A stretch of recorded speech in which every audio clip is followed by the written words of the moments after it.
Patuloy ang downward spiral ng Phoenix Suns ngayong season. Kanina tinalo sila ng league-leading Golden State Warriors at nagkagulo pa sa kanilang bench dahil sa away ng mag-teammates na sina Markieff Morris at Archie Goodwin. Nagkatulokan ng dalawa sa bench during a timeout na tinawag ng Suns matapos i-turnover ni Goodwin ang bola. Mabuti na lang at naawat agad ng kanilang mga kampe ang dalawa. Matagal na nagde-demand ng trade si Morris matapos i-trade ng Suns sa off-season ang kanyang twin brother na si Marcus Morris. Ang Phoenix ang may hawak ng second worst record sa Western Conference. Nasibak lang kamakailan ng head coach nilang si Jeff Hornacek at nag-suffer ng season-ending injuries ang key players nilang sina Eric Bledsoe at PJ Warren.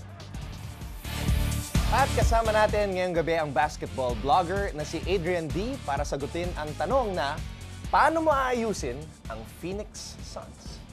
Ayan. Well, siguro before that, Adrian, as we welcome you to the show, anong mga ba ang problema ng Phoenix Suns? I think for me, it's one of chemistry lang talaga eh. Because if you look back when they surprised everyone 3 seasons ago, people thought na this was a team na magta-tank lang eh. But then they surprised everyone with the Bledsoe-Dragic combo. The next offseason, they said, let's try to get a third point guard. They put in Isaiah Thomas. That didn't work. They traded away Thomas. They traded away Dragic. This past offseason naman, they were feeling very confident in themselves. Let's get Tyson Chandler. We have a shot at LaMarcus Aldridge. They didn't get Aldridge. They didn't have a plan B. So basically, yung problema nila, it's just a bunch of players na tossed together and they're just not really working with each other. And as we saw now, this choking incident with Markieff Morris and his teammate, they're definitely not on the same page when that stuff happens. And with that said, some changes need to be made para makabalik sa playoffs itong Phoenix Suns. The last time they were in the playoffs, 2009-2010 season, Steve Nash days, Amari Stoudemire days. Ngayon, sinibak si Coach Jeff Hornacek. Ang pinalit si Earl Watson, who is a first-time NBA head coach.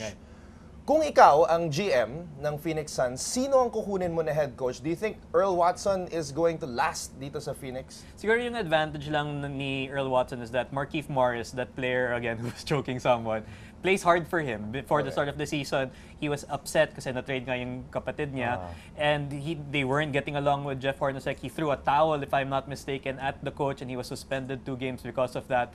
So at least right now, he's playing well. You can at least say na either we'll keep Morris na if he gets better or, now we can trade him kasi his value has gone back up again. So that's Watson's advantage. But for me, I think they have so many young players on that team. If they can get a teacher like someone like Scott Brooks of the Oklahoma City Thunder before, or maybe even David Blatt of the formerly of the Cleveland Cavaliers. Correct me. So he was brought in before with Kyrie Irving to teach that young team bago nila nakuha si LeBron James. So those 2 guys are someone I would look out for. So kumbaga yung situation ni Earl Watson parang situation ni Tyrone Lue kasi kaibigan siya ni LeBron. Pero iwan muna natin yung Cavs. Talking about tradable assets, Adrian. If you take a look at the lineup or the roster of the Suns ngayon, ano yung mga assets na willing kang i-trade and tingin mo dapat nang bitawan ng Suns? Well, if they're going to go full-on youth movement, siguro the 2 players that they should trade are the 2 veterans. So that's Tyson Chandler and PJ Tucker. Now, si Chandler, he just signed in the offseason a huge contract. By the time it's over, he'll be like 39 years old, if I'm not mistaken. So he's going to be really up there. So mahirap yun i-move. But I think Tucker, whose contract is not fully guaranteed next season, he's someone na if you're a veteran team, kailangan mo ng isa pang defender, one more guy who can stretch the floor, he might be available before the trade deadline and they could probably get him for cheap. At kung bibitawan mo ang isang player na katulad ni Tyson Chandler who is making $13 million this season, sino naman ang pwede mo makuha in return? Well, the one advantage of the Suns is that since hindi nga nila nakuha si LaMarcus Aldridge, they had all this free cap space. This offseason, they can have as much as $25 million in free space. So they can actually be happy with getting a draft pick or 2 in return. They don't have to get a star player in return. Para lang they have more young players to build on. Or in the offseason, if there's a guy na they want to absorb with a big contract, they can do that also. So parang for you, Adrian, you're going on the blow up the team and then trade away the tradable assets and then try to rebuild via draft picks. Pero sabi nga, you're going to have a lot of cap space kung bitawan mo si Tyson Chandler and another player. There's going to be a big free agency market come this off-season. Can Phoenix seriously make a run for the big name free agents? Well, I think based on their past experience, like they just struck out on Aldridge, diba? I think the problem with Phoenix is that right now they thought they were in a contending mode, but then it turns out they weren't. So if I were Phoenix, I'd just sort of just keep going with the young guys muna.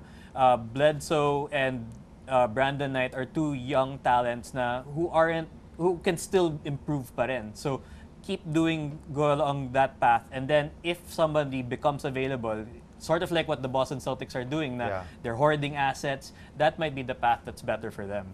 So are you saying that eventually you should trade one of them so that one of them could become the main point guard? And if you were to choose who would be the main point guard, would it be Bledsoe or Brandon Knight? So at this point, I would have Bledsoe as the main point guard, even though he gets injured more often. We've seen Brandon Knight, when Bledsoe went down, sort of try to take on the main point guard roles, and he was having a really hard time. I mean, he's a good shooter and all that, but like he couldn't connect on alley-oop plays with Tyson Chandler, for example, which is like Tyson Chandler's bread and butter. Kung hindi mo magawa yun, I think you might be better suited off for a different role. Talking about yung, I think one of the problems personally is yung kultura dito sa Phoenix Suns. Last season, Jeff Hornacek was in contention for Coach of the Year. Tapos this season, sinibak nga siya nitong Phoenix Suns. Anong klaseng culture or what type of coaching change are you going to make? Would you make? You mentioned earlier somebody like Scott Brooks, but what other types of coaching changes that would you surround the staff of the new coach, if ever? Well, siguro specifically sa case ni Jeff Hornacek, he was in the last year of his contract. They weren't sure if they were going to renew him for several more seasons or not.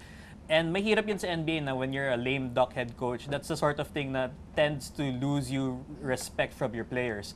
So if they do decide on who their coach is, whether it's Watson or someone else, you give him a long contract and really throw your support behind him. Because with Hornacek, people were sort of saying, okay, he's doing good with this group of players. Can he make the leap to the playoffs? And that didn't happen nga. Going back to Markieff Morris, anong parusa ang ibibigay mo dito kay Markieff Morris sa ginawa niya sa kanyang teammate kanina? Well, yung weird is after yung away, when they had the post-game press conference, and they were medyo chummy-chummy siya with Goodwin na, as brothers, minsan nag-aaway kayo and all that. He's already been suspended for throwing the towel nga kay Jeff Hornacek. I don't think they suspend him nga because they want to trade him. And if you suspend him, it sort of lowers his value even more. So you kind of have to bite the bullet to keep him playing him out there, and then hopefully a team is interested enough in him and you can get something for him in return. Well, especially since you're playing in a very competitive Western Conference, you're really going to need a lot of rebuilding and then some to really compete in that type of conference. Well, again, Adrian, thank you so much for the insights. Always a pleasure to have you here. For more sports updates, keep watching The Score. And don't forget to subscribe.